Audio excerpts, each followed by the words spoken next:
then it'd just be a lost opportunity to not do this. I'm going to follow along with a bit of what Andrew and Andy have said. I think that the biggest role that the Student Society has in helping the university meet these goals is in lobbying the administration. Calling for things like special carpool parking spots for students who demonstrate they have a few students coming up in one vehicle, so that it's not all going to single occupancy vehicles.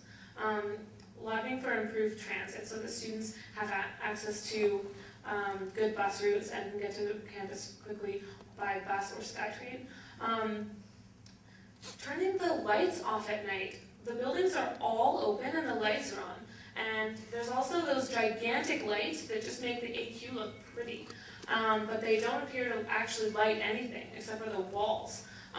It seems really unnecessary, and I think that if we were just to, if we were to shut down a few of the buildings just from, maybe midnight till 6 every night, that would be really useful, and it would save a lot of energy rather than keeping the lights on everywhere.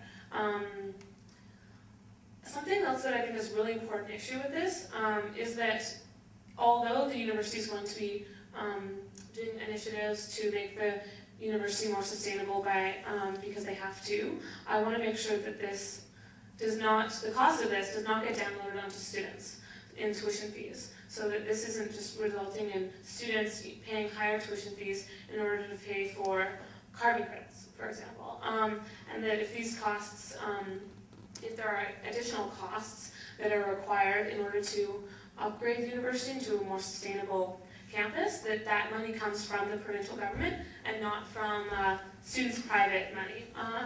Yeah, thanks. Cool. Well, all three of you said some really awesome ideas, like turning off the lights, getting the UPass promotion, and also carpooling. It costs $3 million for transit to put the buses up and down this hill. And that's so much gas emissions that it could be really damaging. A hot idea right now is the gondola. And I'm talking to a few students, a lot of students that are really stoked about it.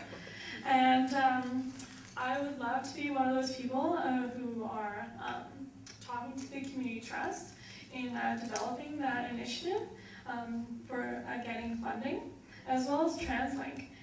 As External Relations Officer, I would be having regular meetings with TransLink at all levels of government to put students' issues a priority, and sustainable initiatives like this is definitely one of them. I think the most important first step is to do a carbon audit, and because it's very difficult to manage what you can't measure. Some people say that you can't manage what you can't measure, but obviously we've heard some great ideas of how we can reduce our impact without having to do a carbon audit, but I think that's a really important first step, so we have a baseline and we can work from there. I also agree that buying carbon offsets is not necessarily the best use of money, but there are a lot of projects that we can do here on campus that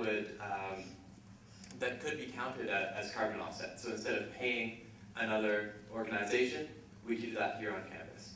And I think finally the most important thing is reductions. So reduction in energy in our lighting, reduction in heating costs through passive solar, and by doing an audit, we'll see where the low-hanging fruit is, and we can argue for those kind of changes that can be made. And some of the things that we can do to reduce the amount of greenhouse gases this school is responsible for will actually save the school money. And so by looking at some of the initiatives that will save money, we can also allocate those savings, or we can ask the university to allocate those savings towards projects that do cost money. I think it's important, like Alicia said, to look to the future and to make sure that we're doing things that work towards a more sustainable campus, like the gondola idea. Also doing small things like providing reusable cups for sale at the ladle, or and bowls at the ladle and higher grounds. Maybe having some of the sustainability clubs take initiative with those things so that park proceeds can go to them and that they can work on things that are of use to the university as a whole.